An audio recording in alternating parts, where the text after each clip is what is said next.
আমরা আর কিছুটা গেলে পুরো টপে উঠে যাব। আমরা কোথায় বসে আছি দেখো, ওয়াও সামনের ভিউটা দেখো একবার। আমরা এখন পুরো টপে আছি ঠাকুর হিলসে। এই সাইড দিয়ে পুরো সিঁড়িটা দেখা যাচ্ছে, আর এপার দিয়েও ওঠা যায়, আর ওই পার দিয়েও ঘুরেও রাস্তা আছে। তো ওয়াও গাইস দেখো, দেখা যাচ্ছে এদিক দিয়ে সবটা। বন্ধুরা, আরও একটি নতুন ব্লগে সবাইকে স্বাগতম। আর আমরা এখন অবস্থান করছি ঝাড়খণ্ডের রাজধানী রাঁচিতে। আর ঝাড়খণ্ড স্টেশন থেকে আমরা গাড়ি নিয়ে বেরিয়ে পড়লাম ঠাকুর হিলসের দিকে। আর ঝাড়খণ্ডের রাজধানী রাঁচির ব্লগ যারা যারা দেখোনি, আমার চ্যানেলে আপলোড করা আছে। সম্পূর্ণ তথ্য কিভাবে আসবেন এবং কীভাবে ঘুরবে সব কিছু নিয়ে ডিটেলস ভিডিও করা আছে, চাইলে দেখে আসতে পারো। তো মেন কথা হচ্ছে, আজকে আমরা যাচ্ছি রবীন্দ্রনাথ ঠাকুরের স্মৃতিময় একটি জায়গায়। সেই জায়গাটির নাম হলো ঠাকুর হিলস। তো আমার সঙ্গে চলো এবং ঘোরো কীভাবে রবীন্দ্রনাথ ঠাকুর এখানে এসেছিল আর কীভাবে নামকরণ হলো। এই মুহূর্তে আমি দাঁড়িয়ে আছি ঠাকুর হিলসের সামনেই দেখতে পাচ্ছ ঠাকুর হিলসের মস্ত বড় একটি গেট। আর এই ঠাকুর হিলসটা হচ্ছে একটি বড় পাহাড়, আর রবীন্দ্রনাথ ঠাকুরের নাম হিসাবে এই পাহাড়টির নাম হয়েছে ঠাকুর হিলস। তো আমরা এখন ভিতরে যাব, গিয়ে দেখাবো কেমন ভিতরে আর কি কি দেখার জায়গা আছে এবং কি কারণে এই পাহাড়টির নাম ঠাকুর পাহাড় বা ঠাকুর হিল হলো। তো ভিডিওটা খুবই ইন্টারেস্টিং হতে চলেছে, লাস্ট পর্যন্ত দেখতে থাকো। দেখতে পাচ্ছি এই সাইড দিয়ে পুরো সিঁড়িটা দেখা যাচ্ছে, আর এপার দিয়েও ওঠা যায়, আর ওই পার দিয়েও ঘুরেও রাস্তা আছে। তো আমরা বাঙালি শর্টকাট পছন্দ করি, তাই তাই এই সাইড দিয়ে উঠবো আর উপর দিয়ে পুরো সিটির ভিউটা দেখাবো। আমরা এখন যাব ওদিকে, সবাই ওদিকে চলে গিয়েছে। আর ভিউটা তো দেখতেই পাচ্ছ, লেভেলে। Wow, so nice.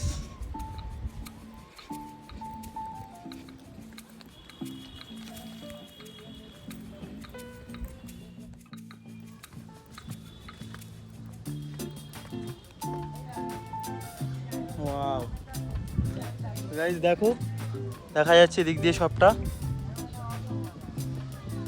আমি ওদিকটাতে এখন যাব উপর দিয়ে। আমরা এদিক দিয়ে ঘুরে এদিক দিয়ে এসেছি, এবার পুরো উপরে উঠবো। গাইস চলো। এই পাহাড়ের সঙ্গে রবীন্দ্রনাথ ঠাকুরের অনেক স্মৃতি এবং অনেক ইতিহাস জড়িয়ে রয়েছে। এই পাহাড়ের নাম ঠাকুর পাহাড় এবং এর আরও একটি নাম আছে, সেটি হলো মোরাবাদি। আর আজকের আমি বলবো তোমাদের কাছে এই পাহাড়টির নাম কীভাবে রবীন্দ্রনাথ ঠাকুরের নামে হলো। রবীন্দ্রনাথ ঠাকুর একসময় তার দাদা যতীন্দ্রনাথ ঠাকুরের সঙ্গে এখানে এসেছিল এবং রবীন্দ্রনাথ ঠাকুরের দাদা যতীন্দ্রনাথ ঠাকুর এখানে বসতি গঠন করেছিল। তো সেই কারণে রবীন্দ্রনাথ ঠাকুর এখানে আসতো প্রায় সময়, আর এখানে বসে অনেক কবিতা লিখেছিল।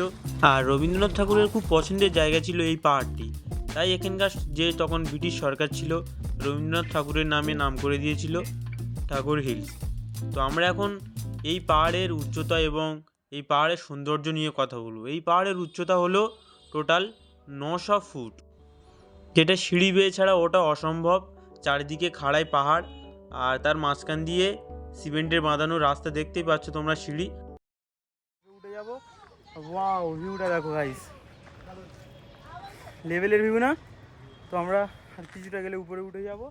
বন্ধুরা, যতক্ষণ আমরা পুরো পাহাড়ের উপরে উঠবো, এই পাহাড়ের সৌন্দর্য এবং এই পাহাড়ের মুগ্ধতা আমরা কিছুতেই বুঝতে পারবো না।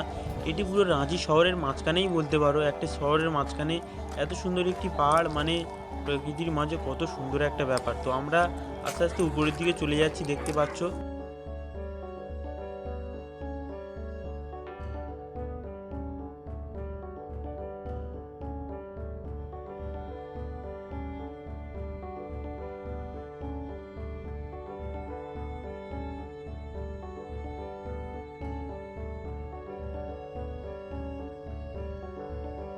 আমরা এখন আছি রাঁচি শহরের পুরো উপরটাতে, দেখতে পাচ্ছ চারিদিকে রাঁচি সিটি।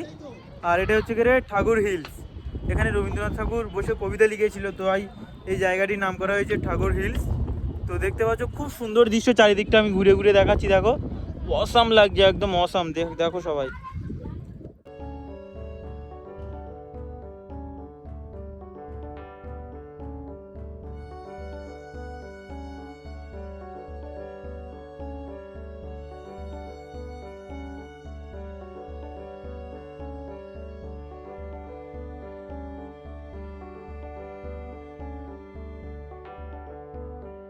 দেখতে পাচ্ছ আমরা কোথায় বসে আছি, দেখো। ওয়াও, সামনের ভিউটা দেখো একবার, জাস্ট ওয়াও ওয়াও।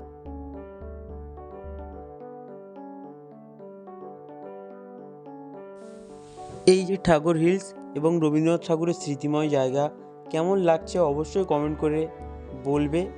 আর এই সাইড দিয়েও আমি কিছু দেখাচ্ছি, দেখো। এটা হলো একটা ছোট্ট মন্দির, দেখতেই পাচ্ছ পুরো উপরে।